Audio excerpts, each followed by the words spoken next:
danes predstavljamo mojo drugo avtorsko slikanico z naslovom Vinarkov stolp.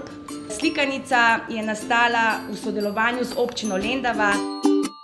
Veselimo se, da so ljudje, da so Lendavčani, ki vidijo Lendavo kot res izjemno mesto in da se vračajo in da delajo na tej promociji, da bi tudi drugje v Sloveniji, pa tudi širše videli to, kar imamo in tako spodbujali tudi turizem in vse ostalo, kar gre zraven.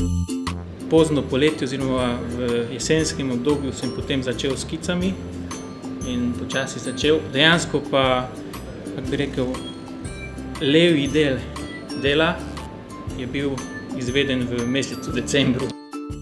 Tale res čudovit stolp je nekako dobil neko zazgodbo in se je ovil v neko čarobnost in otroci so tisti, ki bodo tudi kasneje prihajali z svojimi otroki, z svojimi vnuki, tako da mislim, da je to ena zelo dobra iztočnica, da privabimo še več obiskovalcev v mesto Lendava, kajti splača se res obiskati ne samo stolp, ampak tudi druge stvari tukaj pri nas.